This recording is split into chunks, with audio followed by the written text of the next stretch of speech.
Hello and welcome to some more Star Citizen. I wanted to go over some events that are happening in June, some dev updates, some 3.0 info, and some general cool stuff and footage that we've seen recently. So there's been some pretty awesome footage of Star Citizen's potential gameplay shown off to us in the last few weeks, as well as a few cool things happening in June. In the background you will see a Vanduul attack on Port Olisar that appears to be with a kingship and driller capital ships for the Vanduul. They're also rendered in-game, showing us an example of the dynamic news and attacks that will appear in the game in the future.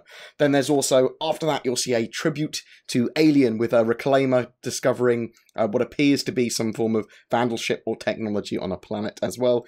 It's all rendered in engine. It looks amazing.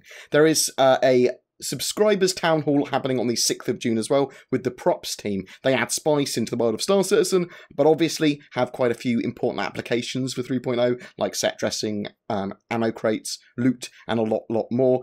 Links to the question page, as well as everything else that we discuss today below.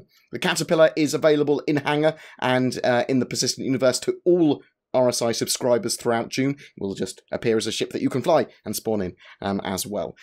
The S4C Star Marine tournament. So the Star 4C, or the Star Marine Competitive Combat Club, or Star Citizen Competitive Combat Club, are hosting a 5v5 Star Marine tournament on the 24th of June at 5 PM UTC. The tournament is structured as a double elimination, and it will be a 5v5 on last stand on Station Damien. There are prizes for first and second place, and it's being funded by donations, links to that donation, and their Twitch channel below. The matches are going to be streamed on their Twitch channel, and there's going to be a 30-minute pre-game, all hosted by the Astropub on the 24th of June, starting between 4 and 5 PM UTC around that. The Crux Cup. So the Crux Cup is a yearly run racing tournament that anyone can get involved with. Registrations are opening mid-June, so around the 17th-ish. There is a prize pool again for that. Check out the website for details as they become available, cruxcup.com. I'll put the links again below. You can also join their Discord too. Uther Riley is creating some music especially for the event as well, and Uther Riley is a very good fan composer in a similar style to that of Jeff Zanelli and Pedro Camacho.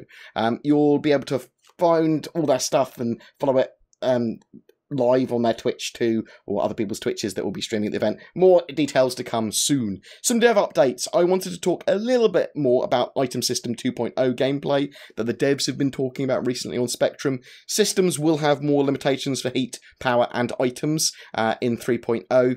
The new item system allows for that kind of gameplay where things can overheat, or you need to discharge heat, or certain amounts of power may not get to other parts of your ship if you're overpowering other systems. Pipes and items 2.0 connections. So they're not planning to fully physicalize the connections and pipes and items between them.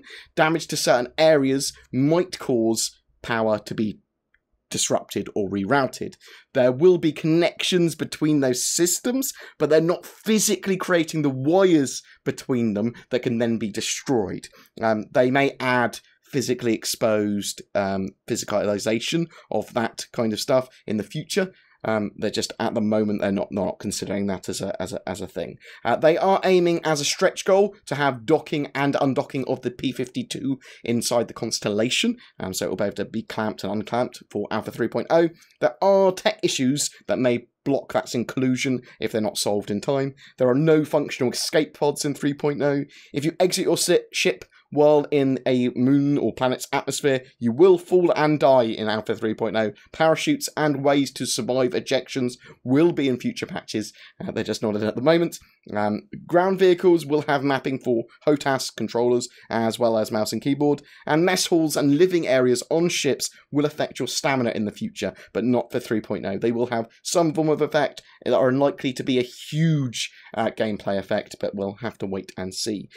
Some other stuff as well. Moons. So moons keep on getting more and more optimization and increasing quality. There are also, over the last few weeks, been some amazing footage of moons and outposts that have been further updated for 3.0 alpha. So this is what we're going to be seeing in 3.0.